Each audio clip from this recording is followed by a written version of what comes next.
이번 시간에는 2010년 3회 전기 기사 문제를 풀도록 하겠습니다. 네. 단답 문제는 여러분들이 이제 보시면 되고 설명이 필요한 문제들 위주로 설명을 드릴 거고요. 1번은 이제 케이블 트리 현상이란 뭐냐? 이제 케이블의 나무 모양처럼 이제 크랙 같은 게 이제 가는 거죠. 이제 방전 흔적 남기는 이제 그런 저런 열화 현상을 이제 트리 현상이라고 한다. 이제 그런 거니까는 넘어가시고. 저희는 이제 이런 것도 이제 푸는 거죠. 이런 것들. 네.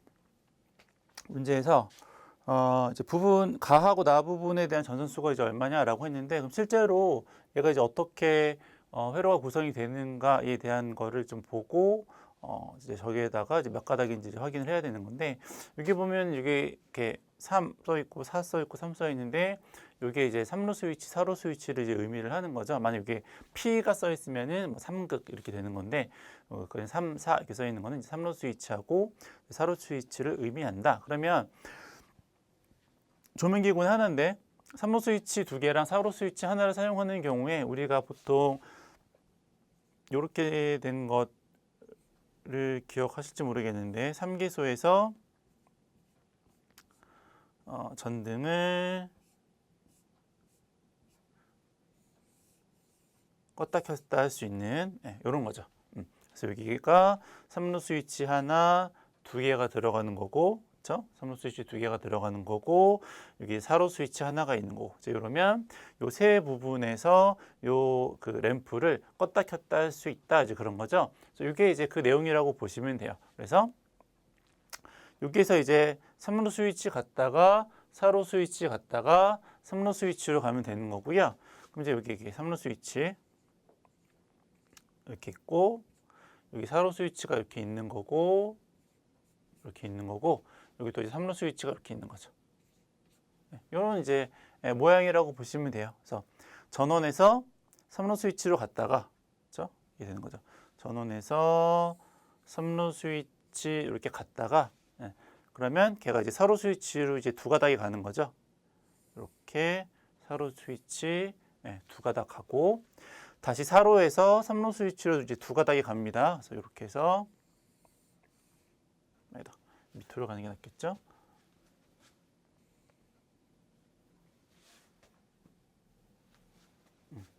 이렇게 가고, 이렇게 가고, 그렇죠?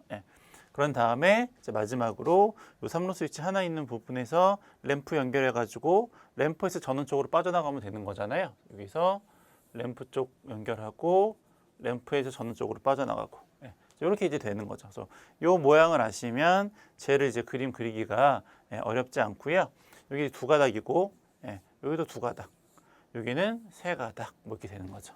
여기를 물어보면 여기도 3가닥, 이런 식으로 답변을 하시면 돼요. 이제 책에 이쁘게 이제 그림 그려진 게 있으니까는 확인을 하시면 되죠.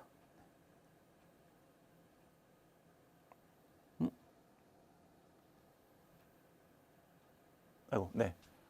2가닥이 아니죠. 여기까지 가야 되니까 여기만 봐가지고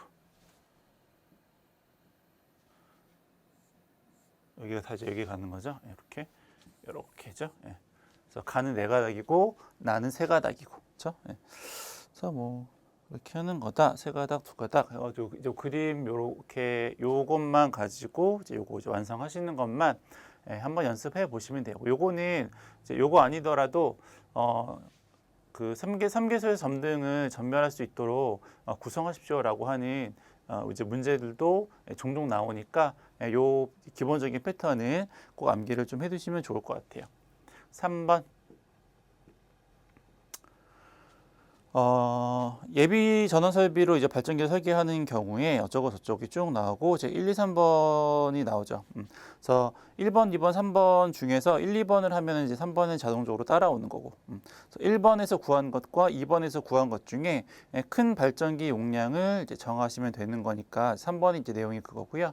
1번하고 2번을 할 건데, 거기에 보면 조건이 쭉 있죠. 조건이 동글뱅이 해가지고 위에서부터 하나, 둘, 셋, 넷, 5, 6, 7, 8개가 있는데, 위에서 4개는 이제 1번, 문제 1번에 대한 이제 조건이라고 보시면 되고요. 그리고 이제 밑에 3개는 뭐 제 밑에 기타 주어지지 않은 조건 요거는 이제 그냥 빼고 별다른 내용은 아니니까 밑에 3개는 그 다음부터 이제 3개는 이제 문제 2번에 대한 조건이다라고 이제 보시면 될 것 같아요. 그래서 1번에 보시면 발전기에 걸리는 부하의 합계로부터 발전기 용량을 구하십시오라고 했는데 1번 같은 경우는 그냥 최대 전력을 구하셔서 최대 전력을 가지고 이제 역률로 나누어서 그래가지고 이제 발전기 용량을 구하는 거다라고 이제 보시면 될 것 같아요. 그래서 위에 이제 최대 전력을 구하기 위해서 설비 용량에다가 수용률로 이제 곱하시면 되는데 문제에 보시니까는 그 조건에 그 부하가 150짜리가 2개가 있고요, 100짜리가 3개가 있고 50짜리가 이제 2대가 있는 그리고 전등 부하가 40짜리가 있는 이제 내용인 거죠. 그래서 부하가 150짜리가 2개가 있고 150짜리가 2개가 있고 이렇게 적은 이유는 조금 이따가 설명을 해드릴 거고, 그리고 100짜리가 3개가 있고, 그렇죠? 그리고 50짜리가 2대가 있고, 그리고 전등 부하는 40인 거고요, 그렇죠? 그래서 이렇게 이제 따로따로 적은 이유는 그 세 번째 조건 때문에 이제 그런 건데, 일단 두 번째 조건을 먼저 보면 전등기의 부하 역률은 모두 0.9이다. 그리고 전등 부하는 1이다. 요거 이제 킬로와트니까는 요거를 이제 역률로 나누어서 kVA로 이제 단위를 바꾸셔야 되는 거니까, 그래서 이게 0.9죠. 여기 0.9고 얘는 1이다. 이렇게 되는 거고. 그다음에 그 세 번째 조건에 보시면 동력 부하의 수용률이 용량이 최대인 전동기 한 대는 100%, 나머지는 합계의 80%다. 그렇죠? 여기 따로 적은 이유가 있는 거죠. 그래서 요거 하나는 100%를 적용을 하고 곱하기 1. 그렇죠? 요거 하나는 100%를 적용을 하는 거고요. 나머지는 80%를 적용을 하겠다라고 하는 거니까 곱하기 0.8 이렇게 되는 거죠. 더하기. 그렇죠? 문제 세 번째 조건에 의해서. 그래서 전동기가 150짜리가 2개가 있고요, 100짜리가 3개가 있고, 50짜리가 이제 2개가 있고, 그다음에 전등 부하가 이제 40짜리가 있는 건데, 하나가 있는 건데, 하나 맞죠? 하나가 있는 건데, 요거에 요 위에 나오는 게 이제 kVA니까, 그 킬로와트니까 우리가 발전기 용량 kVA로 이제 그 표현을 하잖아요. 그래서 역률을 이제 나눈 거예요. 그래서 전동기 역률이 이제 0.9라고 했으니까 요거의 전체 0.9, 전등은 이제 100%니까 1 한 거고, 세 번째 조건이 좀 이제 중요한 거였어요. 세 번째 조건 다시 한번 보시면 동력 부하의 수용률은 용량이 최대인 전동기 한 대가 100%. 150, 150이니까 최대인 거는 150인 거잖아요. 150 하나는 수용률을 100을 적용을 하고 나머지는 수용률을 80%를 적용을 한다. 그렇죠? 그래서 이제 이렇게 표현을 했었던 거죠. 그리고 나서 이제 마지막 네 번째 이제 보시면 발전기 용량의 여유율은 10%를 주도록 한다. 그러니까 여기에 이렇게 해서 다 구한 거에 10% 여유를 주는 거니까는 1.1을 이제 계산을 하시는 거예요. 0.1하면은 전체 값의 10%니까는 여유를 그거를 여유를 더 주는 거니까 1.1배를 하시면 되는 거죠. 이렇게 해서 이제 계산기 누르시면 이게 얼마가 나오냐면 765.11이 된대요. 765.12 단위가 kVA 이렇게 되는 거죠. 여기 첫 번째 거. 그래서 요거 이제 그냥 일반 부하의 경우에는 이제 이렇게 이제 구하시는 거고요. 전동기의 기동 전류가 큰 경우에는 이제 이런 식으로 이제 구하지 않고 전압 강화분의 1 마이너스 1에다가 리액턴스 기동 용량, 그렇죠?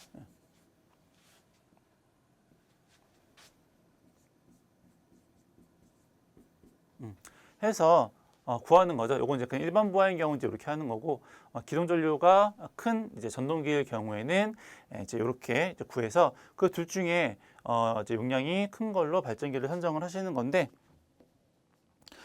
전압 강화가 얼마라고 했냐면 0.2라고 했어요. 0.2, 그렇죠? 이제 그 아까 말씀드린 대로 조건이 위에서부터 네 번째까지는 요거 1번이었고요. 다섯 번째부터 일곱 번째까지는 요 두 번째 거에 대한 내용이라고 보시면 돼요. 그래서 거기 보시면 발전기 과도 리액턴스는 25%를 적용하고 있죠. 25%를 적용하고 전압 강화는 20%를 적용을 한 거고요. 기동 용량은 750인 거고. 나머지는 이제 무시를 하는 거고. 그리고 마찬가지로 똑같이, 그렇죠? 10% 여유를 더 주어야 하는 거니까 이렇게 해가지고 이제 계산기를 누르시면 답이 나오겠죠. 두 번째 거는 이렇게 해서 계산기를 누르시면 825kVA가 됩니다. 825kVA. 그래서 이렇게 발전기를 구한 거랑 이렇게 구한 것 중에서 큰 거 어느 게 크냐면 이 밑에 게 큰 거죠. 825kVA가. 그래서 3번에 보면 어느 쪽 값을 기준으로 해서 발전기 용량을 정하는지 쓰고 실제 필요한 발전기 용량을 정하십시오라고 했으니까 825K를 기준으로 해서 이걸 이제 적용을 하면 되겠다. 만약에 이제 표가 나오면 그 표에서 발전기 용량을 선정해서 이제 찾으시면 되고요. 여기에서는 이제 특별한 표가 나오지 않았고 발전기 용량 같은 경우에는 주문하는 거에 따라서 이제 발전기 용량 다 정할 수가 있어서 요거는 이제 뭐 특별히 뭐 표준용량이 꼭 이거다라고 말하기는 조금 어렵기는 해요. 근데 어쨌거나 여기에서는 이제 이걸로 기준으로 해가지고 875짜리를 적용한다라고 보시면 돼요. 넘어가시고 그 뒤에 보면은 우리가 이제 그 발전기 용량에 대한 규격이라고 이제 나와 있기는 한데 요거 무슨 그 내선 규정이나 이런 데서 꼭 정하는 내용들은 아니기 때문에 여기에 있는 이런 것들이 있다라고 그냥 참고적으로만 알아두시고 그냥 그래서 여기선 825로 한다라고만 알고 계시면 될 것 같아요. 아마 최근에 이런 문제가 나오면 발전기 용량에 대한 표가 나오고 거기에서 선정하십시오라고 이제 문제가 그렇게 나올 거기 때문에 그냥 이 정도로만 알고 계시면 될 것 같아요. 거기는 표를 굳이 안 외우셔도 상관없어요. 875죠. 825여서 거기서 875를 한 거죠, 선정을.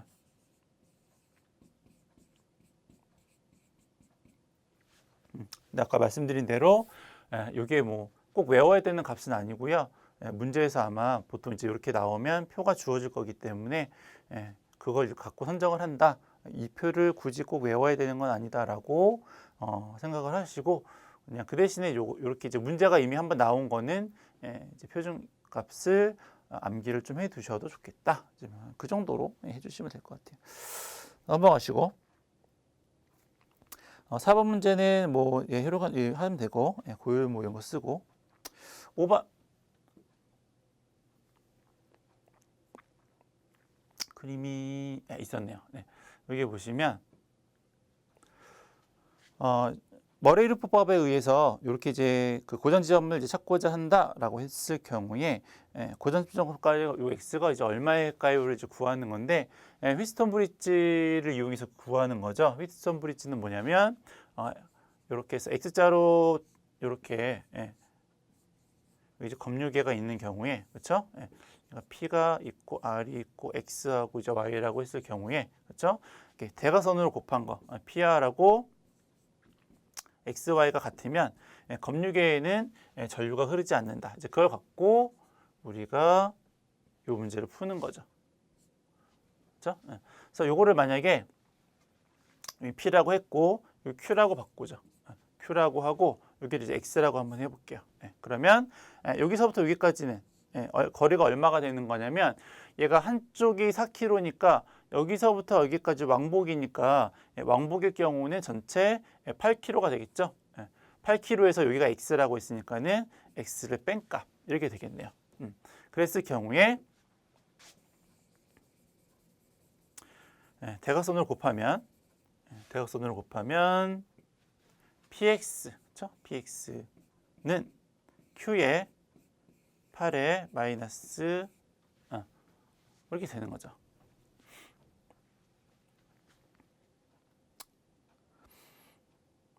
거기서 이제 x를 구하는 거니까, 그렇죠? 거기서 x를 구하는 거니까 뭐 얘를 전개해서 이제 뭐 하는 거죠. 8q에 마이너스 qx. 우리가 이제 넘어가면 되죠. 그럼 px에 플러스 qx가 이제 8q가 되는 거고요. x를 묶으면, 그렇죠? x를 묶으면 이렇게 되는 거니까 따라서 x는 x는 요거 이제 넘기시면 되는 거죠. p 플러스 q의 이제 8 q가 되는 거고, 거기에 보시면 p가 얼마라고 했냐면은 270이라고 했고 q가 이제 90이라고 했죠. 얘는 90, 얘는 90, 얘는 270. 해가지고 이제 계산기로 누르시면 이게 이제 2km가 된다더라라고 하는 겁니다. 그렇죠? 요거 이제 휘스턴 브릿지라는 거를 그 개념을 가지고 이제 문제를 푸는 거다라고 머리를 부업에 대한 이제 기본 개념만 알고 계시면 되고요. 몇 번 이제 나왔었으니까는 연습해가지고 푸시는 거. 이 정도 계산 문제는 좀 하실 수 있죠. 그래서 요거 정도 이렇게 풀어주시면 될 것 같아요. 그래서 됐고 이제 6번. 네, 이제 6번 문제 보시면 비접지 선로의 접지 전압을 검출하기 위해서 그림과 같이 Y하고 이제 개방 델타 결선, 보통 이제 오픈 델타 결선을 한 이제 GPT가 있다라고 이제 되어 있죠. 그래서 그 이제 그림에 보시면 이게 GPT가 되어 있어요. 그림에 이렇게 GPT가 오픈 델타 결선이죠.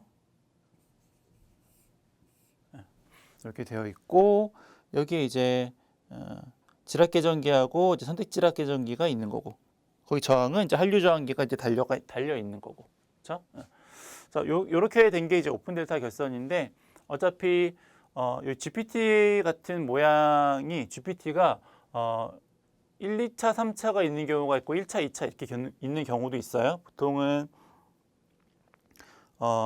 그 1, 2차가 있고 이제 3차에 오픈 델타 있는 경우들에 대한 결선 문제가 이제 시험에 나오기도 하는데, 여기에서는 그냥 이제 1, 2차로 해가지고 오픈 델타 결선으로 영상 전압을 이제 측정하는 이제 GPT다라고 이제 보시면 될 것 같고요.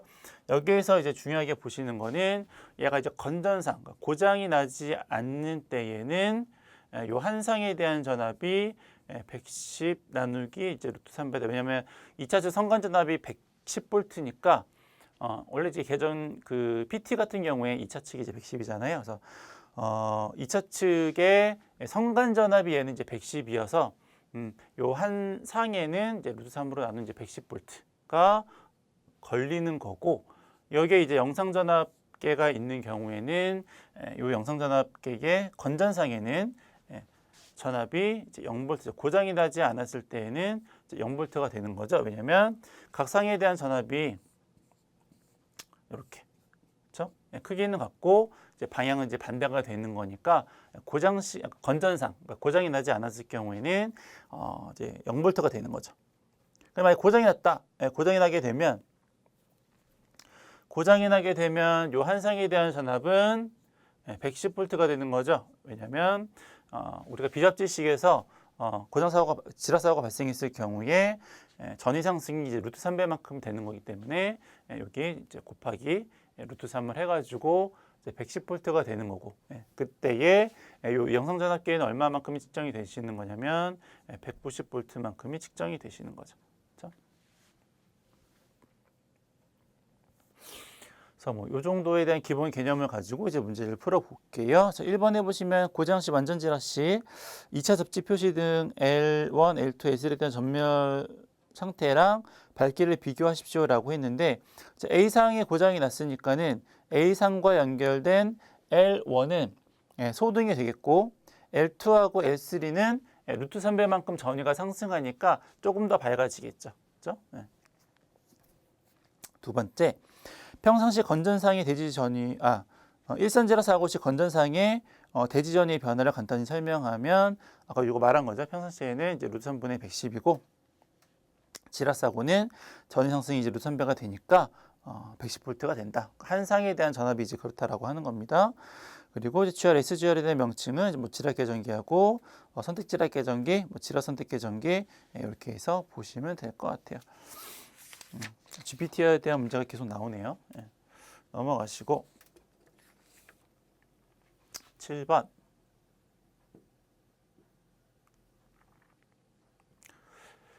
요런 패턴 또 이제 설비 불평률 이제 구하는 패턴 중에서 이제 난이도가 제일 높은 부분인 거죠. 예.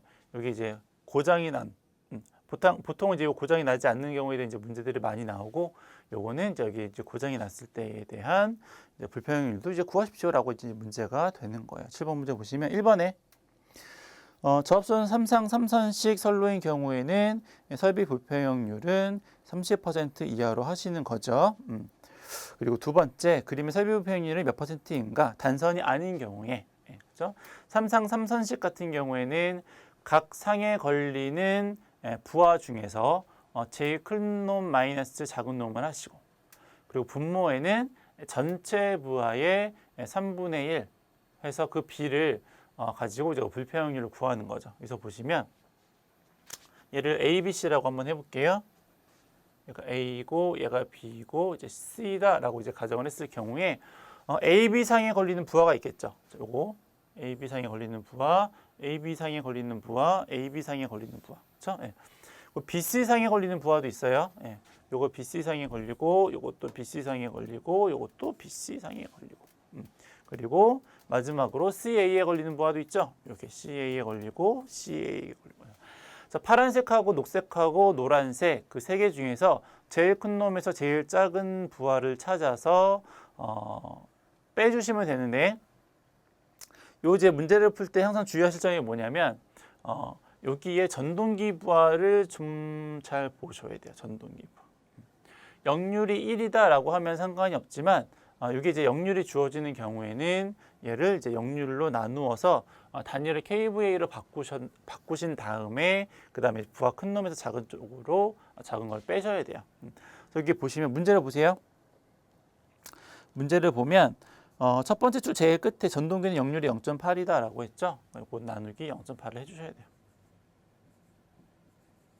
나머지 전열기구는 역률이 1이니까는 나누기 1 하시면은 되고요. 설비 불폐역률을 구하실 때에는 KVA 나누기 KVA가 되셔야 된다라고 기억을 하시면 될 것 같아요. 그럼 이제 어떤 게 클까요? 어느 게 크고 어느 게 제일 작을까요?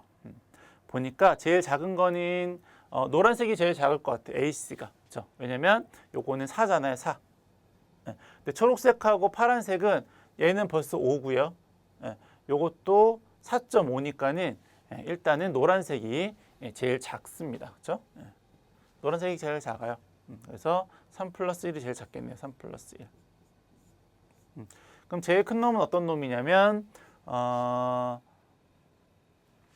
요거는 5에 5.5인데 요거를 이제 0.8로 나누는 거고, 요것도 초록색도 더하면 요것도 5.5네요. 그렇죠? 5.5인데 요거 1을 0.8로 나누는 거니까 요게 더 크겠네요. 0.5를 0.8로 나누는 값보다 1 나누기 0.8 한 값이 더 클 테니까는 따라서 제일 큰 값은 부하가 3 플러스 1.5 플러스 1 나누기 0.8 빼기 하시고, 요 밑에는 이제 나머지 부하들 다 쓰는 거죠. 2 플러스 3 플러스 0.5 나누기 0.8에 플러스 요거랑 요거, 그렇죠? 다 쓰면 시간만 많이 걸리니까 요거 초록색, 노란색, 그렇죠? 노란색 더하기 초록색 이렇게 할게요. 그래서 걔를 3분의 1로 곱하기 100 하면은 이제 불폐역률이 나오는 거죠. 그래서 요걸 이제 계산기로 한번 눌러보면 34.15가 된대요. 34.15%. 그래서 2번까지 된 거고, 3번 P하고 Q점에서 단선이 되었을 경우에 설비 불폐역률은 어떻게 될까요? 그렇죠? P하고 Q에서 선이 끊어진 거죠. 그럼 부하가 이제 어떤 게 날아가냐면, 지울게요. 부하가 어떤 게 날아가냐면 여기랑 이제 끊어진 거니까 요거 날아가고, 그렇죠? 요거 날아가고, 요거 날아가겠죠. 그러면 설비 불폐역률 구하는 공식은 똑같고, 제일 큰 놈에서 제일 작은 놈을 빼면 되는 건데, 원래 이제 초록색 요거 중에서 원래 초록색 이렇게 했었는데 얘가 하나가 날아갔으니까는 이제 어느 게 제일 큰 게 되냐면 위에 게 제일 크겠죠. 요거 이게 제일 큰 거고. 그래서 계산기를 하면은 요건 2 플러스 3 플러스 0.5 나누기 0.8 그렇죠? 빼기 제일 작은 거는 얘 날아간 거니까 요거 하나만 남았네요. 3 나누기 똑같죠. 여기 또 다 더하고 곱하기 3분의 1하고 곱하기 100 그렇죠?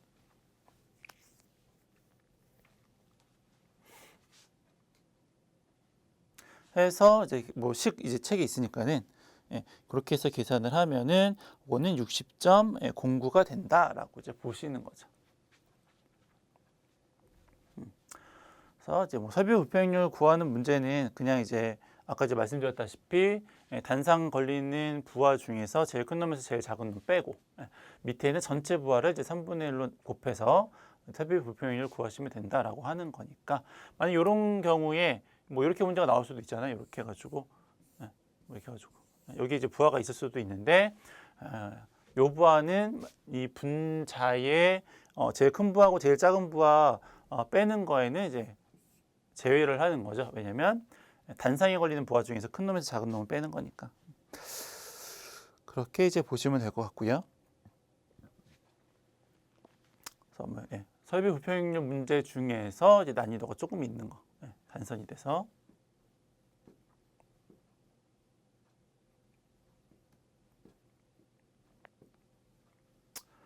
다음은 이제 수변전 문제네요. 문제를 보시면 변압기 용량 구하고 차단기 용량 구하고 명칭 쓰고 이제 크게는 그 1번하고 2번하고 3번하고 4번까지가 좀 주요한 거고 5번, 6번, 7번은 그냥 명칭 쓰는 거니까는 그쵸? 87번 비율 차동 계절기라는 거 다 아시고 그쵸? 그다음에 51번은 과전류 계절기라는 거 다 아시고 1번부터 4번까지는 이제 뭐 필기하고 이제 뭐 전력계하고 뭐지 쓰는 사용하시는 거니까 그건 뭐 이제 거기 있는 거대로 쓰시면 되는 거여서 이제 그거는 뭐 크게 이제 중요한 건 아니고 1번부터 4번까지만 보시면 되는데 일단 뭐 식을 쓰고 하죠. 우리 변압기 용량 어떻게 구해요? 변압기 용량 설비 용량에다가 수용률 곱하시고 역률 있으면 역률로 나누시고 부등률 있으면 부등률로 나누시고 이게 이제 변압기 용량 구하시는 거죠.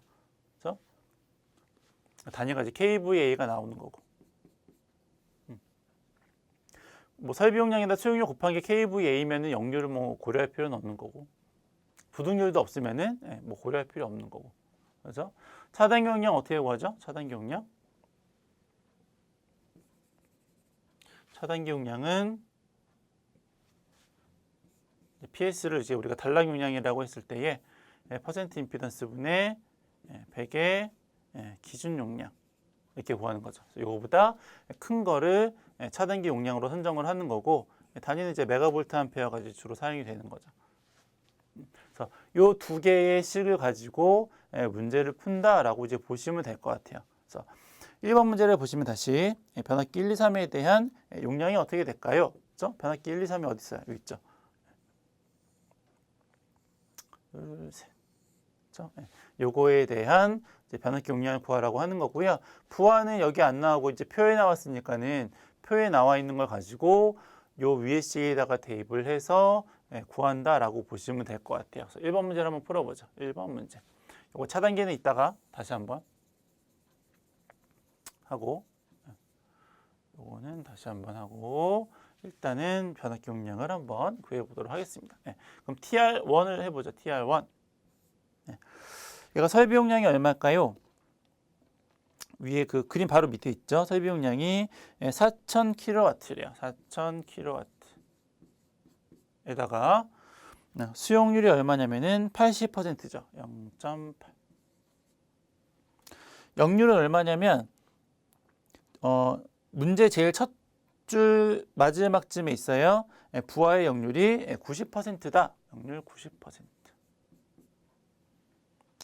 그리고 부등률은 1.2. 이렇게 되는 거죠. 이걸 이제 계산기로 누르면 2962.96이래요. 962.96 kVA가 되는 거죠. 여기 킬로와트였는데 영률로 나눴으니까는 kVA가 되는 거고, 요거를 선정을 하셔야죠. 표에 보시면은 154 변압기 용량, 그 22K 변압기 용량 표가 있어요. 1차 측은 154. 얘는 이제 154 변압기고 2차 측은 이제 22kV니까는 여기 나오는 변압기는 22kV에 대한 변압기 용량 중에 선정을 하시면 되는 거고요. 얘가 2960이니까는 요거보다 하나 큰 거 선정하셔야 되니까 3000짜리 선정하시면 되겠네요. 3000짜리. kV. 나머지 어려운 거 없죠. 그냥 이 공식에다만 대입을 하시면 되는 거니까. 그렇죠? 그럼 TR2는 어떻게 되겠어요? 네. TR2는 표에 보니까는 3000에 84에 1.2네요. 3000에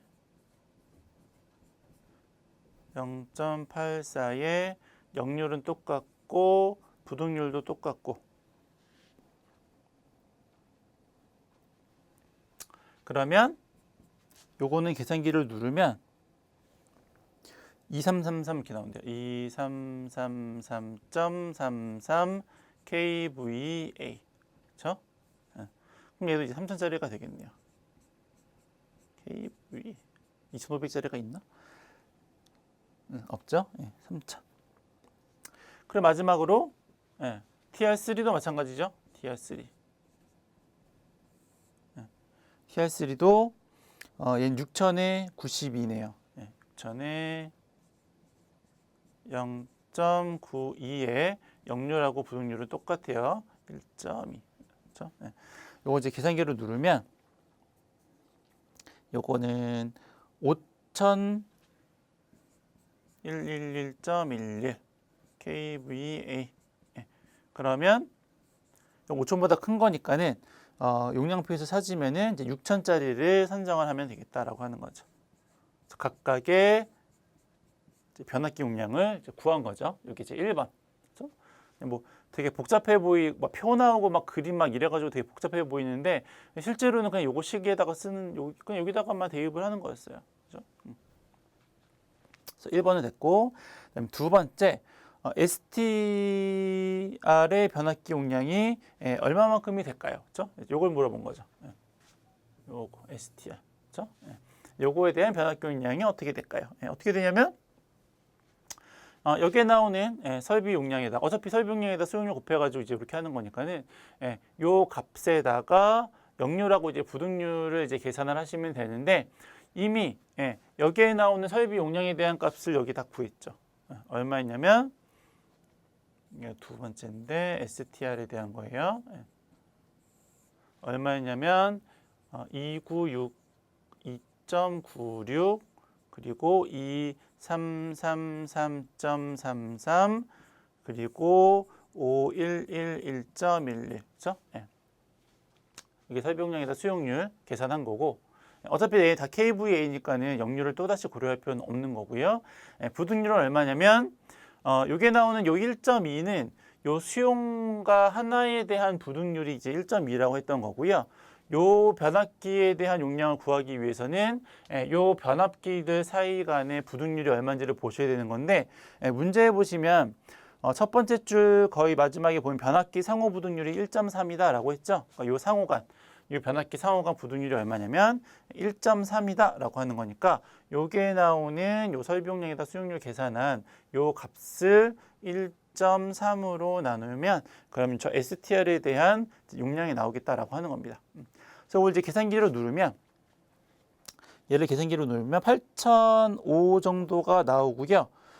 이제는 아까 요 변압기를 선정할 경우에는 아까 22kV에 대한 표에서 이제 선정을 한 거지만 요건 이제 154kV니까는 요 변압기는 154kV의 변압기 용량 표에서 선정을 하셔야 되겠고, 그러면 요거보다 큰 거 5000 8000, 8005보다 큰 거를 선정을 하셔야 되는 거니까 일시 100천, 그죠? 예. 그러면 10,000짜리 선정하면 되겠네요. 그죠? 예. 그래서 두 번째는 요거 이제 10,000짜리 선정하면 된다. 둘, 셋, 넷. 요거 이제 별거 아니죠? 여기에다가만 다 대입을 한 거예요. 여기다가만. 설명이하 수익률 곱하고 이제 역률 하시고 이제 부익률을 나누신 거. 위에는 이제 요식을 이제 고스란히 다 대입을 한 거고.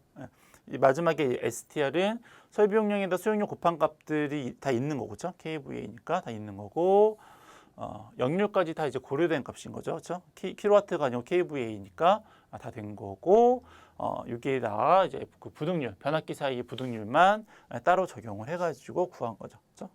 요거 자체로는 시계 복잡한 건 아니니까. 뭐 표나오고 그림이 크다라고 해가지고 겁내시면 안 돼요. 그래서 1번하고 2번까지는 이제 문제를 풀었고요. 이제 3번, 4번 지울게요. 3번, 4번. 3번하고 4번 문제는 뭐냐면 차단기 150T하고 50T의 용량을 이제 구하십시오. 150T는 어디 있냐면 여기 있고요. 52T는 이제 여기 있죠. 우리가 차단기를 구하기 위해서 아까 이제 그 식이 차단기 용량, 뭐 달랑 용량이긴 한데 100에다가 퍼센트 임피던스의 기준 용량 이렇게 되는 거죠.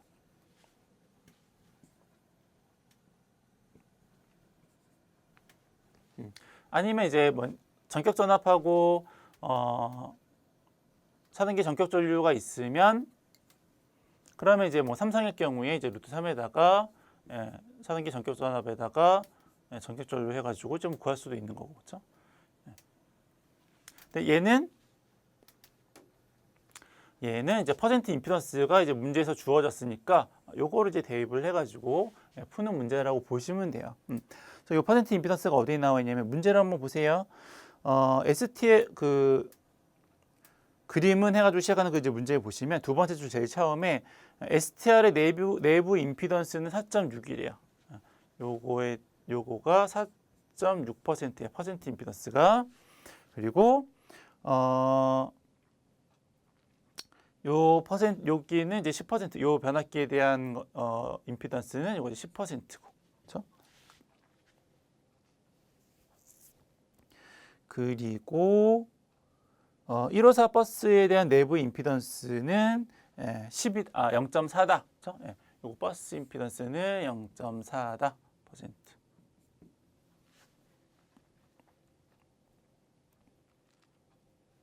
그렇죠? 이렇게 된 거죠.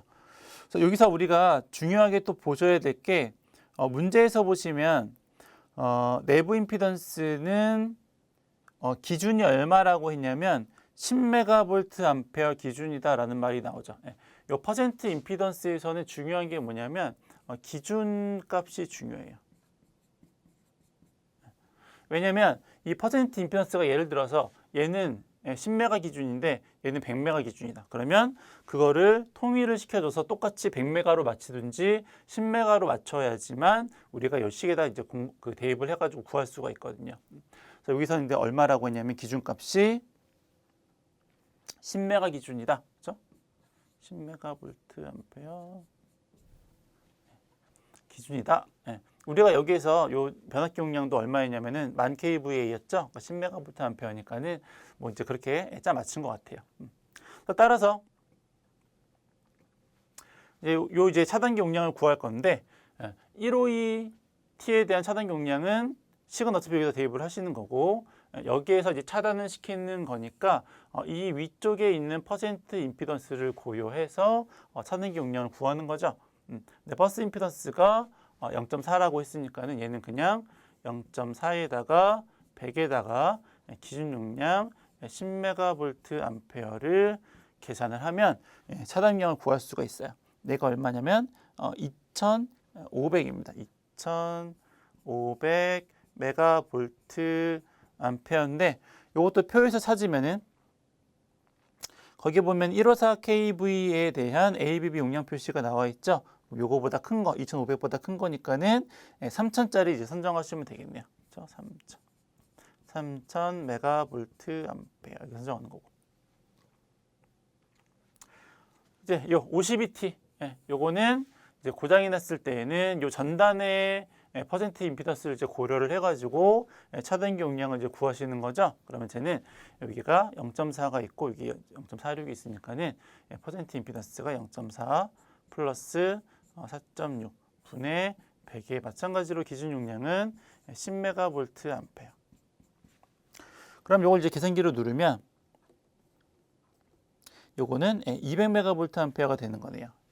200 메가볼트 암페어가 되는 거고, 이 52T에 대해서는 위에 표에 보시면 2차 측이니까는 22kV 52에 대한 용량표에서 선정을 하시는 거고, 200메가니까는 거기다 200짜리가 있네요. 그래서 이거는 200짜리를 선정을 한다 라고 이제 보시면 됩니다. 그렇죠?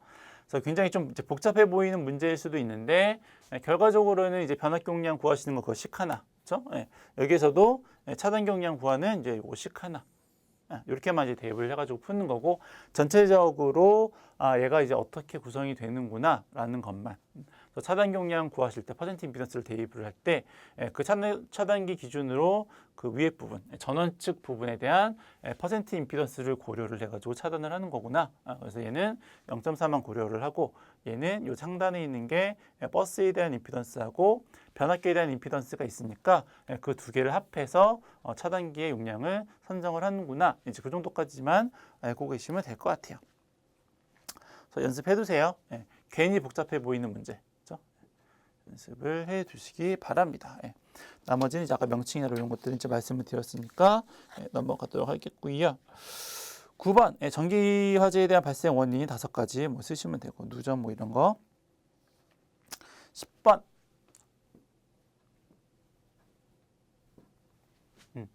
이렇게 나왔는데 좀 이제 복잡하게 생겼죠. 근데 결과적으로는 여기에 보시면은 이제 전동기가 있고, 전동기 직입 기동에 대한 내용인 거죠. 왜냐면 선을 보세요. 전원이 전동기로 그냥 이렇게 들어가잖아요, 그렇죠? 중간에 뭐 정역 운전처럼 그 선이 바뀌거나, 아니면 Y델타 기동처럼 뭐 이쪽에도 뭐 Y결선에 대한 접점이 있고 뭐 델타 결선에 대한 접점이 있다거나, 아니면 뭐 리에이터 기동에 대한 리에이터 기동에 대한 뭐 보조 기구들이 있다거나 하는 게 아니라, 그냥 이렇게 삼상이 전동기로 그냥 쭉 들어가는 거니까는 여기 직입 기동이라고 보시면 돼요. 직입 기동. 가장 이제 기본적인 거죠. 직입 기동이고, 직입 기동일 경우에 우리가 그림이나 다른 조건이 안 나와도 전동기 시퀀스를 우리가 구성을 할 수 있어야죠. 그 세 개는 외우셔야 돼요.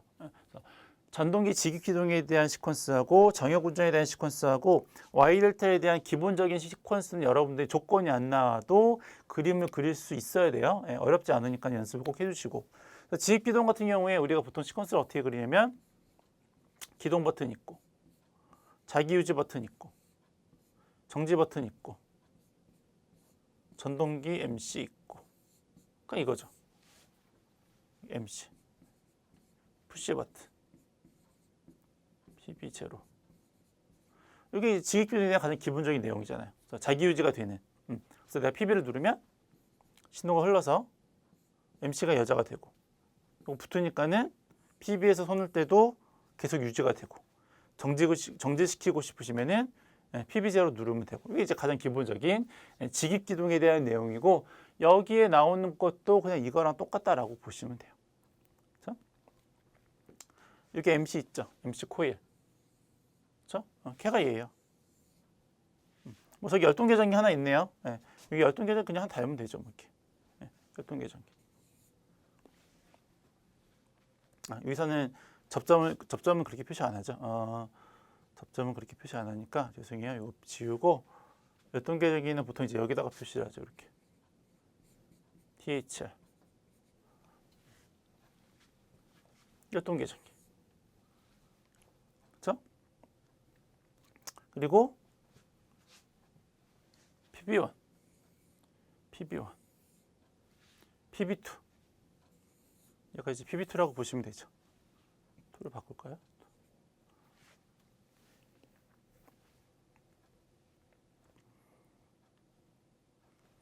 그리고 이제 핵심 요게 얘입니다. 자기유지.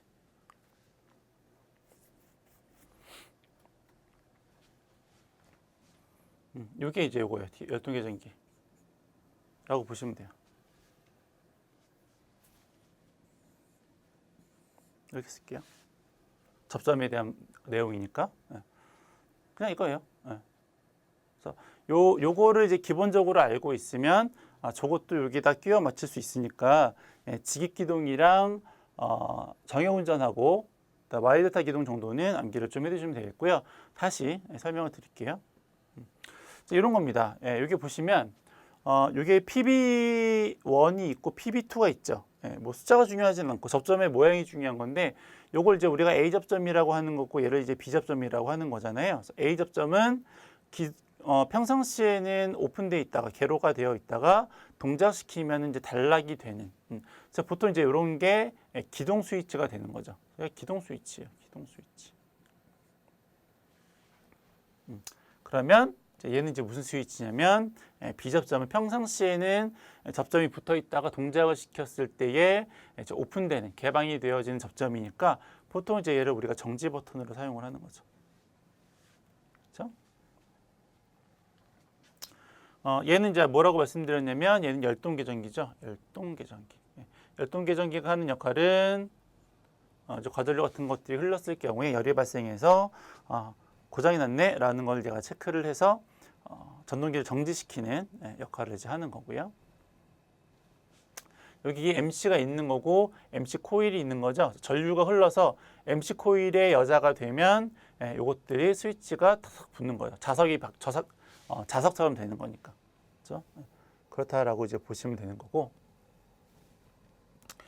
여기에 보시면 여기에 나오는 요 기동 스위치하고 여기 나오는 요 접점이 지금 어떻게 연결되어 있냐면 병렬로 연결이 되어 있는 거죠. 그렇죠? 병렬로 연결되어 있으니까 요게 이제 우리가 아까 말씀드린 뭐냐면 요게 자기유지 접점.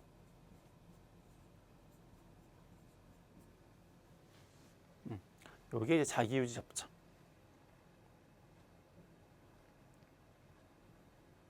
그리고 이게 이제 정지 버튼이니까는 이렇게 이제 흘러서 이렇게 이제 전원으로 이제 가는 거고요. MC로 가는 거고, 요렇게 흘러서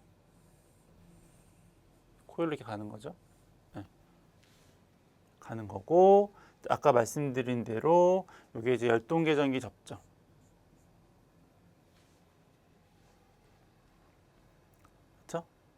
그러니까 이렇게 놓고 보니까는 아까 그린 그림 다시 한번 그려보면 그거랑 똑같은 거죠. 이렇게. 물론 이제 열동계전기가 PB2 이제 아래쪽에 있기는 한데 보통은 이제 제 전단부에 그리니까는 이것도 그냥 전단부에 그릴게요. 그리고 PB 자기유지 정지 버튼 MC PB1 PB2 이렇게 된다라고 이제 보시면 됩니다. 그래서 그냥 요 그림 자체만 봤을 경우에는 좀 이해가 잘 안 갈 수 있어요. 좀 복잡해 보일 수 있어요. 근데 이제 요 그림을 이제 여러분들이 아실 수 있으면 그렇네, 요거랑 똑같네라고 생각하시면 되겠다라고 하는 거죠. 그렇죠? 그래서 요거는 암기를 좀 해주시면 좋을 것 같아요. 그래서 이제 1번이 이제 요걸 이용해 자기유지가 될 수 있는 일반적인 시퀀스로 이제 다시 작성해서 그리십시오라고 해서 그린 거고요. 책에도 이제 나와 있고, 책에 이제 THR이 이제 밑에 나와 있죠. 아까 말씀드린 대로 요게 이제 이렇게 해서 밑에 연결되어 있기는 한데 보통 이제 열동계전기 같은 경우에 이제 전단부에 그려서 요거랑 상관없이 그냥 앞에다 그린 거예요. 오해하지 마시고 책에 있는 걸로 하시면 되는 거고요. 그리고 열동계전기가 이제 동작을 하고 그랬을 경우에 타임 차트로 표현하십시오. 뭐 이제 간단하게 그리면 자기유지는 내가 처음에 스타트 버튼을 눌렀을 때 MC라면 쭉 언제까지 정지 버튼을 누르거나 아니면 이제 문제에서 조건에서처럼 이제 열동 계전기가 동작할 때까지. 그래서 이게 이제 자기 유지에 대한 표현이죠. 여기 기동 스위치를 잠깐만 눌렀다가 손을 뗐어요. 그렇죠? 이게 그 내용이죠. 잠깐 눌렀다가 손을 뗐어요. 그래도 MC는 계속 여자가 된 상태다 라고 하는 거죠. 이게 자기 유지에 대한 내용이니까. 뭐 MC하고 전동기 M은 이제 똑같은 거니까 같이 이제 기동이 되는 거니까 저 책에 있는 것처럼 그림을 이제 그렇게 그려주시면 돼요. 그렇죠? THR이 있었으니까는 그렇죠? 이렇게다가 쇽 뭐 이렇게 된 거죠. 여기서 이제 끝난 거죠. 이렇게 끝난 거죠. 얘는 B 접점이니까는 처음부터 이렇게 쭉 이렇게 나온 거죠. A 접점이면은 이렇게 가다가 동작시켰을 때 볼록 튀어나오는 거고, B 접점이면 쭉 가다가 동작시키면 이렇게 떨어지는 거죠.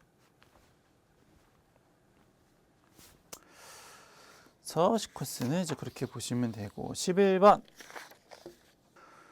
11번은 이제 점포가 붙어 있는 주택이 이제 이렇게 주어졌고요. 분기 회로가 얼마냐, 몇 회로로 해야 되느냐라고 이제 문제고요.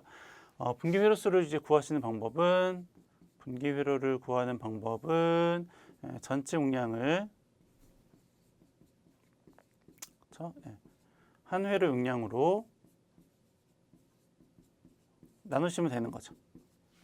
한 회로 용량은 이제 문제에서 보시면 여기 어차피 VA예요. 다 단위가 VA. 전압에다가 전류를 곱하는 거죠.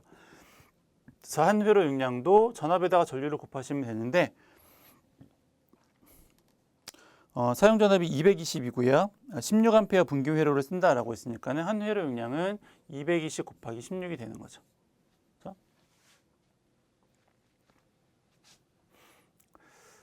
그리고 이제 나머지를 대입을 하시면 되는데 거기에 나오는 표준부하하고 부분적인 표준부하에 대한 내용을 보시면 주택 부분은 30이고 점포 부분도 30이고 창고는 이제 그 부분적인 표준부하를 보면은 559 제곱미터당 그리고 컨디셔너는 1.1kg 1.1kg 와트 VA 제곱미터당 그렇다라고 하는 거고 하나만 쓸게요. 그리고 요거 이제 했고 주택 했고 창고 했고 점포 했고 진열장 안 했죠. 진열장은 어디 있냐면 가나다 참고사항 중에서 가나다 중에서 다를 보세요. 다에 보시면 가산부하도 이제 물론 해야 되겠지만 두 번째 동그라미 2번에 진열장에 대해서는 폭 1m에 대해서 300 VA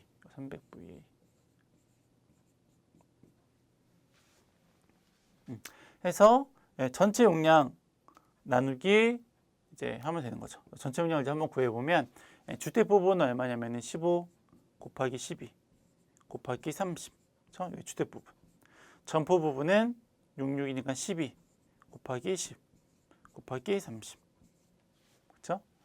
창고 플러스 창고는 3 곱하기 10에 곱하기 5 진열장은 얼마냐면 6m에 곱하기 300 에어컨 1100이죠. 1100와트. 나머지 다 그 단위가 킬로가 아니니까. 플러스 가산부하는 아까 그 가나다에서 다 부분에 주택 및 아파트 한 세대에 대해서 1000에서 500인데 가산부하는 이제 최대로 하는 거를 기본으로 하니까 여기 1000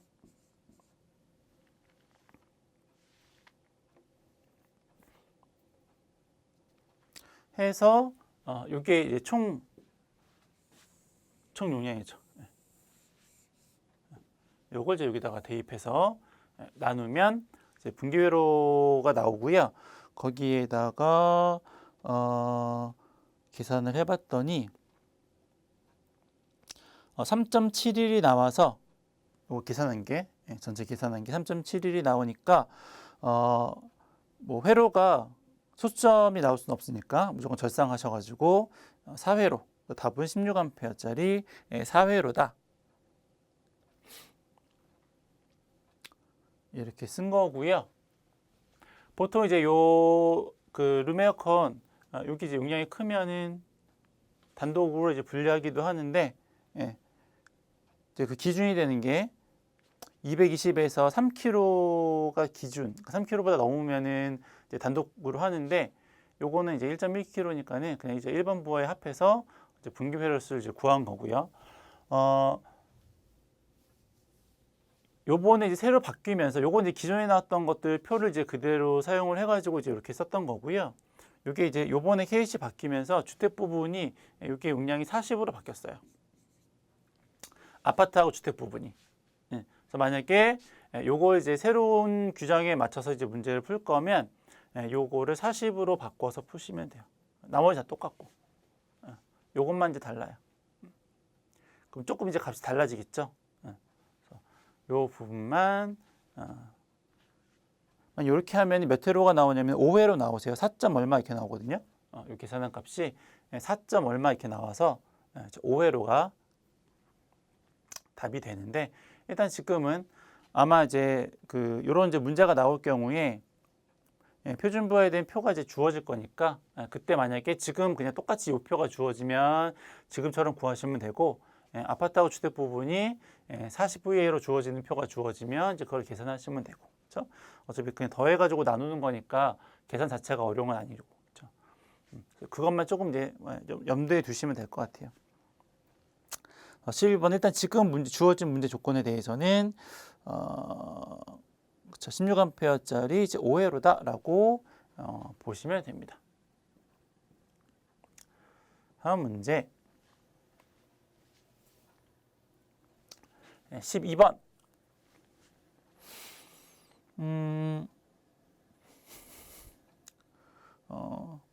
콘덴서로 역류를 90%로 개선을 하는데 필요한 용량이 얼마냐? 이제 콘덴서 용량을 구하는 거니까 뭐 이것도 이제 뭐 기본적으로 다 아시는 내용들이죠. P에 탄젠트 세타1에 탄젠트 세타2. 그렇죠? 개선 전의 역류에서 개선 후의 역류를 이제 갖고 이제 계산을 하시면 되는 거고요. 문제에 보시면 얘를 90%로 개선을 하고 싶다라고 했어요. 근데 요건 좀 문제를 한번 꼬았죠. 개선 전의 역률이 딱 정해지지가 않았어요. 문제를 보시면 애시당초 80% 역률에 150짜리 부하를 사용하고 있었죠. 그렇죠? 150짜리 부하를 사용을 하고 있었어요. 0.8에 150kW짜리 부하를 사용을 하고 있었는데, 거기에 추가로 100kW짜리 부하를 더 추가를 한 거죠. 이렇게 100kW짜리 부하를 추가를 했는데, 얘가 만약에 얘도 0.8이었으면 그 0.8을 쓰시면 되는데, 얘는 0.8이 아니고 0.6이었다라고 하는 거죠. 그러면 그 경우에 개선 전에 이 두 부하의 합성 역률이 얼마인지를 먼저 고려를 하고, 그 다음에 이제 여기다가 식을 대입을 하셔야 돼요. 그럼 이제 어떻게 되느냐? 이렇게 큰 직가삼각형이라고 보시면 돼요. 이렇게 큰 직가삼각형이라고 이제 보시면 되는 거고, 어차피 이제 여기는 세타 값이고, 그렇죠? 여기를 이제 구하고 싶은 거고요. 구할 때에는 이렇게 이제 구하는 거잖아요. 코사인을 구하고 싶을 때에는 밑변은 얼마예요? 밑변은 여기는 150이고, 그렇죠? 여기는 100이죠. 그러니까 요 밑변 유효 전력은 250kW예요. 그렇죠? 그럼 여기는 높이. 여기는 얼마냐면 이제 여기는 무효율이죠. 무효 전력이죠. 무효 전력은 여기서부터 여기까지는 150 나누기 0.8 곱하기 0.6이고, 여기서부터 여기까지는 0.6분의 100의 0.8이죠. 그렇죠? 왜냐하면 우리가 피상전력이라고 하면 피상전력을 하는 게 아니라 유효전력하고 무효전력을 표현을 해야 되는 거니까, 유효전력은 피상전력의 코사인 세타고, 그렇죠? 무효전력은 피상전력의 사인 세타인 거니까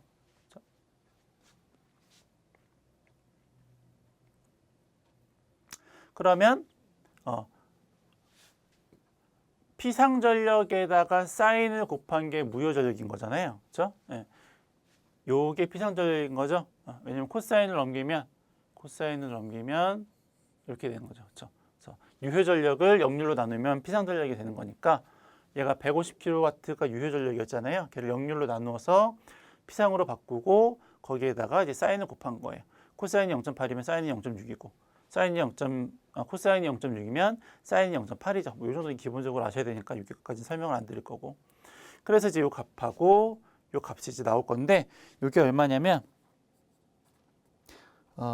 각각은 안 나왔네요. 각각은 안 나왔고 요걸 합하면 245.83이래요. 245.83 kVAR. 그럼 이제 역률을 구할 수 있죠. 네, 그럼 코사인 세타 어떻게 될까? 계산 전에 역률. 코사인 세타 1은 루트 P의 자승 플러스 무효전력의 자승분의 피상전력. 피상전력, 유효전력. 그래서 여기다가는 250. 여기도 250. 요거는 245.83을 대입을 해가지고 계산기를 또또또 누르면 얘가 얼마가 나오냐면 0.71이 나온대요. 0.71. 여기 0.71. 0.71. 그렇죠? 그럼 다 됐네요. 대입을 하면 되는데 대입을 하는 방법은 우리 책에 있는 풀이처럼 대입을 하셔도 되고 저는 이제 저렇게 안 하고 지울게요. 저는 이제 보통 저렇게 안 하고 계산기를 어차피 사용을 하시는 거니까 그렇죠? 계산기를 사용하시는 거니까 250에 곱하기 탄젠트의 아크 코사인의 0.71 빼기 탄젠트의 아크 코사인의 0.9 이렇게 해가지고 이제 문제를 푸시면 어차피 똑같아요. 계산기 누르시면은 124.77 kVA가 나온다라고 하는 거죠. 그래서 계산기를 이렇게 누르실 수 있으신 분들은 이렇게 하시고 아니면 책에 있는 걸 가지고 계산기를 누르셔도 됩니다. 값은 이제 거의 똑같이 나올 테니까. 다음 13번 문제입니다. 13번. 13번을 보시면 이제 변압기 세대를 가지고 이제 결선을 했어요. 변압기 세대가 어떻게 있는 거냐면 이렇게 하나가 있고, 그렇죠? 이렇게 하나가 있고, 이렇게 하나가 있죠. 그래서 변압기 이렇게 세대가 이제 연결이 되어 있고요. 델타 결선이네요. 두 개씩 뽑았죠. 이렇게 두 개를 연결해서 하나를 뽑고, 두 개 연결해서 하나를 뽑고, 두 개 연결해서 뽑고, 그렇죠? 여기도 두 개 하나, 두 개 하나, 두 개 하나. 그래서 1차측하고 2차측하고 이제 다 델타 결선. 으로 이제 보시면 되고 1차 측 단선 변압기가 6300에 210이네요. 권수비가 6300에 210이고 1차 측 전압이 얼마인가 봤더니 이제 6000이라고 했어요. 6000.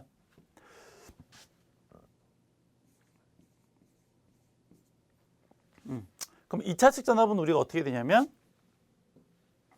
V2는 A분의 1에 V1이죠. 그러면 6300 분의 210에 곱하기 6000 이렇게 되는 거죠. 그러면 200V 나오겠네. 200V. 2차 측 전압은 200V. 그렇죠?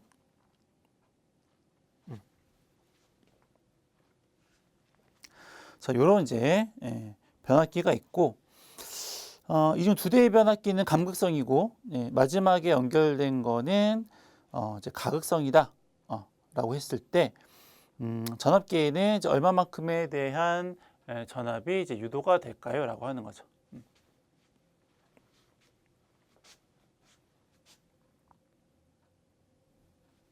그러면 요게 전압기인데, 요게 전압기가 있는데, 그렇죠? 여기 전압계에는 얼마만큼의 전압이 이제 측정이 되는 거냐면 요거가 다 합해진 값이 요 이제 V의 전압계에 측정이 되는 거겠죠. 200V. 200V에 대한 전압이긴 한데, 근데 상이 A상, B상, C상으로 세 개의 상이 이제 연결이 되다 보니까 저게 그냥 수치적인 이제 200V를 더하는 게 아니라 벡터적인 합에 대한 200V를 더해야 되는 값이죠. 그래서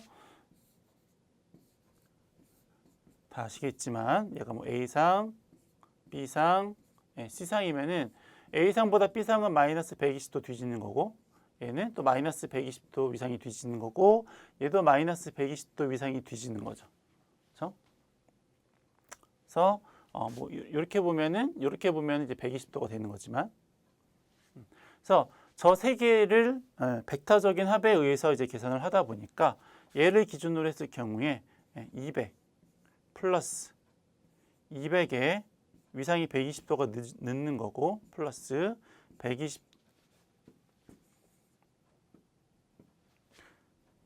원래대로 하면 플러스 200에 마이너스 240 혹은 그냥 120 하는 건데, 여기 보시면 아시겠지만 플러스 마이너스 플러스니까는 요 마지막은 방향이 반대죠. 그래서 이게 플러스가 아니고 마이너스가 되는 거죠.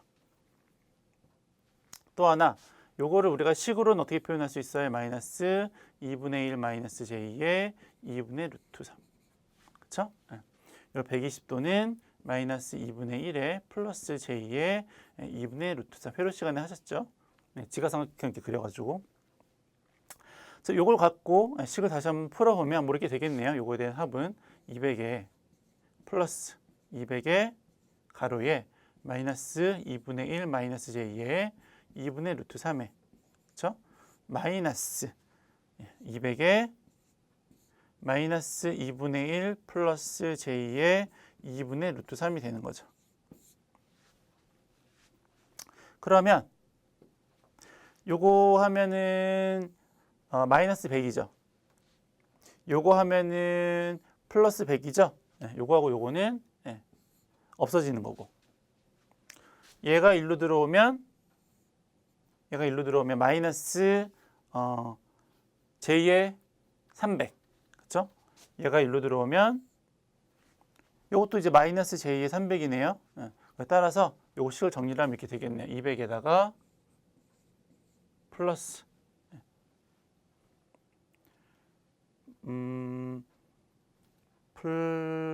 마이너스, 그렇죠? 마이너스죠. 플러스가 아니고 200에 마이너스. 요렇게 전개해서 들어가면은 j 의 100 루트 3이고, 그렇죠?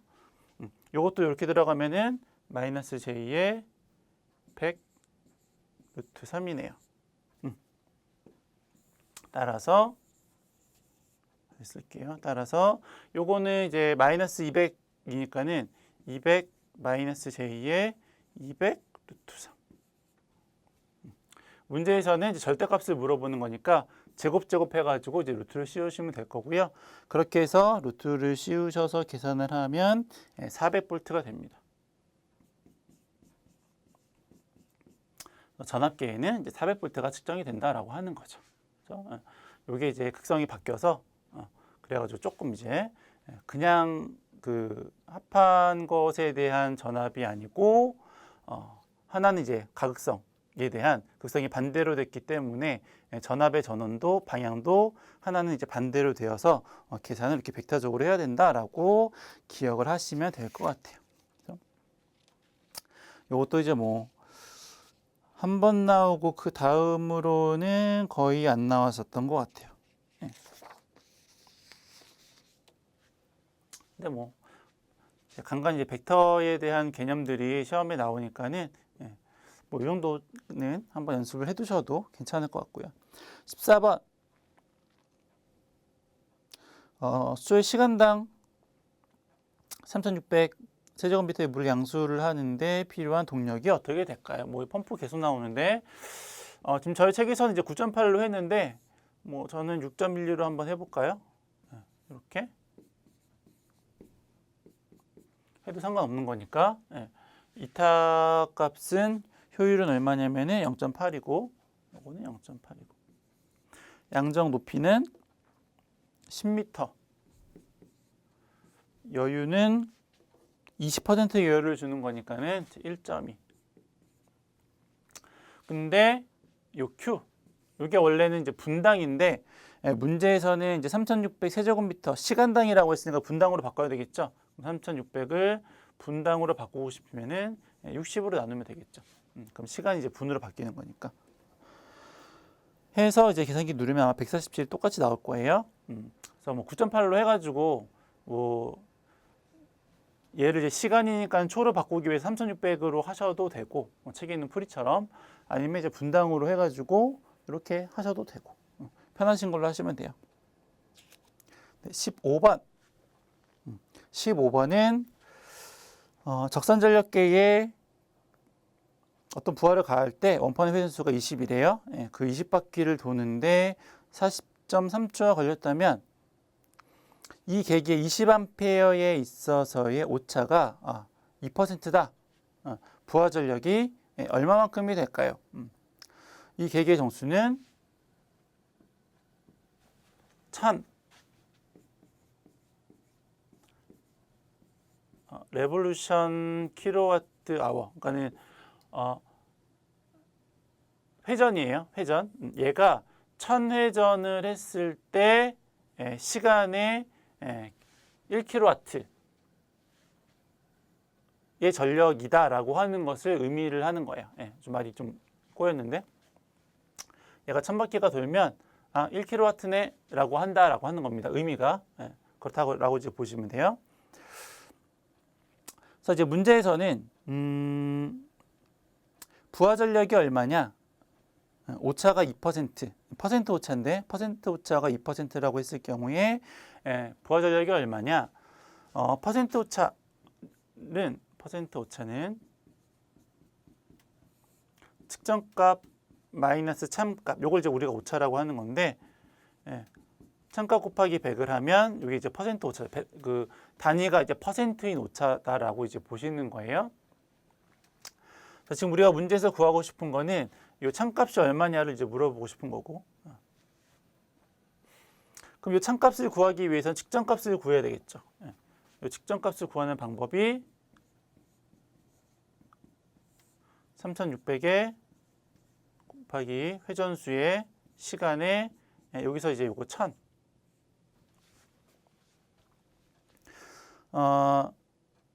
요거를 조금 식을 바꿔서 이렇게 이해하시기가 이게 더 편할 수도 어떻게 좀 편할까요? 한번 해볼게요. 3600 곱하기 회전수의 t. 그렇죠? 이게 의미하는 바가 뭐냐면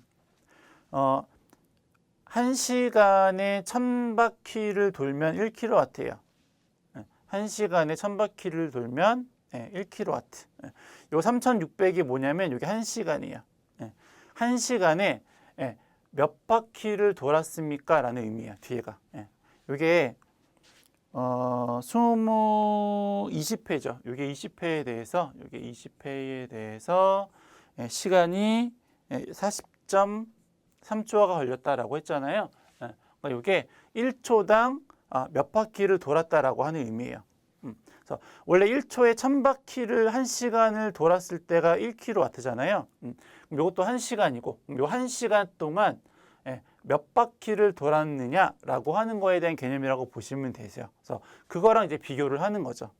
그래서 만약에 1000바퀴보다 더 많이 돌면 1km보다 측정값이 더 커진다라고 이제 보시는 거예요. 그래서 이걸 이렇게 계산을 하시면 이게 얼마냐면 이게 1.79 kW죠.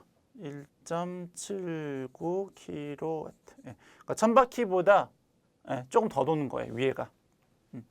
그래서 밑에가 이제 이게 1km였으니까는 1시간에 1000바퀴를 돌면 1km인데 1000바퀴보다 많이 돌았어요. 그래서 그거를 이제 킬로와트로 환산을 하면 1.79 킬로와트가 된다라고 하는 거죠. 그래서 측정 값이 1.79 킬로와트고요. 그럼 이제 저기다 한번 대입을 한번 해보면 오차가 2%라고 했으니까는 2가 측정 값이 1.79였죠. 마이너스 참값 빼 참값 곱하기 100. 그러면 요거 먼저 넘기죠. 참값부터 넘기면은 2 곱하기 참값이 요렇게 어떻게 하는 게 조금 더 편할까요? 요거 이렇게 안 하고 2가 참값에 1.79 마이너스 1이죠. 이게 곱하기 100. 이렇게 되는 거니까는 100이 넘어가면은 여기는 0.02가 될 거고요. 그럼 1이 넘어가면은 1.0이네요. 그러면 참값에 1.79를 한 게 1.02 이렇게 되겠네요. 그럼 참값하고 이제 바꾸면 되겠죠. 따라서 참값이 얼마냐면 1.02분의 1.79. 그래서 이 계산기로 누르면 1.75 킬로와트가 참값이다라고 하는 거죠. 그래서 요 부분이 개념이 조금 그냥 뭐 이제 공식에다 대입을 하셔도 되고, 그러니까 의미를 조금 더 알면은 공식을 중간에 혹시 까먹어도 구할 수 있지 않을까 싶어서 조금 더 의미를 설명을 해드렸던 건데, 뭐 조금 어렵다, 그게 좀 더 어렵다 싶으면은 그냥 공식에다 대입해서 측정값 구하신 다음에 대입해서 푸셔도 됩니다. 16번 공사 시방설은 무엇이냐? 뭐 요거 이제 보시면 되고 17번 요거 이제 내선 규정에 나오는 내용인데 요거를 계속 일단은 기억을 해두세요. 그리고 마지막 18번 계속 나오는 PLC 계속 나오고 있어요. 우리가 앞에서 2회 때도 그렇죠. 요 2010년도에는 계속 이제 그 병합에 대해서 이제 문제가 계속 나오고 있는데 이제 그 2회 때 것까지 이제 그 병합을 어느 정도 이해를 하셨으면은 요것도 이제 어렵진 않아요. 쪼개서 합하면 되는 거니까. 그래서 여기는 어떻게 쪼개시는 거냐면 요렇게 하나 쪼개고 요렇게 쪼개고요. 요렇게 쪼갤 거고 마지막으로 요렇게가 한 덩이에요. 네 부분으로 쪼개서 딱 하고 합칠 겁니다. 그래서 여기서는 이제 명령어가 이제 뭐 스타트 입력은 str이고 출력은 아웃이고 직렬은 end 병렬 오어는 뭐 다 똑같고 부정 not 여기 똑같고 그룹 직렬은 end start 그룹 병렬은 오어 스타트를 한다. 그 그룹 병렬하고 그룹 직렬이라는 게 뭐냐면 이렇게 그룹으로 지금 묶었잖아요. 하나, 둘, 셋, 넷 그룹으로 묶었는데 그 그룹을 직렬로 연결하면은 end start고요.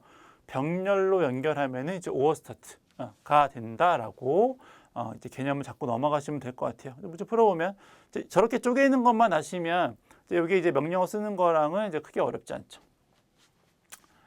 다 이제 각각이에요. 그래서 1, 요거 이제 스타트 1 했죠. 요거 끝이에요. 요걸로 땡. 두 번째 번째가 2번이니까는 다시 불러야죠. str 부르고 근데 얘가 비저점이죠. 스타트 not 조건에는 그냥 원래 스타트 not까지 문제에서 주어지는 게 맞는 것 같기는 한데 어쨌거나 뭐 안 주어졌으면은 어쨌든 그냥 스타트는 이제 A 접점이고 B 접점이니까는 not 이렇게 쓰는 겁니다. 그리고 그거랑 직렬로 3 직렬이니까는 end 그렇죠? 요게 두 번째 그룹. 그리고 세 번째 그룹이 요거죠. 다시 또 불러야 돼요. 스타트. 그 다음에는 요거. 그러면 처음에 5번을 부르고 그거랑 6번이랑은 직렬로 연결을 하는 건데 비접점이니까는 not. 그렇죠? 그 직렬로 연결한 거랑 병렬로 7번인데 병렬이니까는 5어긴 한데 얘도 마찬가지로 비접점이니까는 not 이렇게 되는 거죠. 그러면 저거대로 이제 다 했죠. 요거 했고 요거도 했고 요거도 했고 이렇게. 그렇죠? 그럼 이제 쟤를 이제 묶어야 되는데 묶는 방법은 앞에서부터 묶으면 안 되고 뒤에서부터 올라가면서 묶어서 올라가야 돼요. 왜냐면 앞에서 묶으면 얘랑만 묶을 수도 없고 얘랑 어떻게 할 수가 없잖아요. 그렇죠? 그러니까 요거는 밑에서부터 이렇게 올라가면서 얘랑 먼저 묶고 그거랑 얘랑 묶으면 이렇게 또 한 덩이가 되니까 최종적으로 이제 1번하고 이렇게 묶을 수가 있는 거죠. 그래서 요건 역순으로 묶어 나아간다라고 이제 보시면 될 것 같고요. 그럼 이제 역순으로 묶어 나아가면 요거랑 4번이랑 그렇죠? 요 빨간색하고 4번이랑은 직렬이에요, 병렬이에요? 직렬이죠. 직렬로 연결한 거니까는 직렬은 명령어를 못 쓴다고 그랬죠? 직렬은 그룹 직렬은 end start. 그렇죠? 그럼 이렇게 묶은 거예요, 지금. 이렇게 묶은 거고. 그 다음에는 요렇게가 이제 한 덩이일 테니까 그거랑 요거랑 이렇게 묶어야죠. 얘는 직렬이에요, 병렬이에요? 병렬이니까는 or start. 이렇게. 그럼 이제 하나 남았죠. 걔랑 1번하고는 직렬이에요, 병렬이에요? 직렬이니까는 end start. 해서 출력 아웃으로 20번 해가지고 이제 문제를 푸시면 됩니다. 그렇죠? 이것도 어떻게 묶느냐? 그래서 어떻게 정리를 할까요? 만 보시면 돼요. 어지는 이런 식으로 이제 정리를 하시면 됩니다. 네, 해서 2010년 3회 문제까지 모두 풀어보았습니다.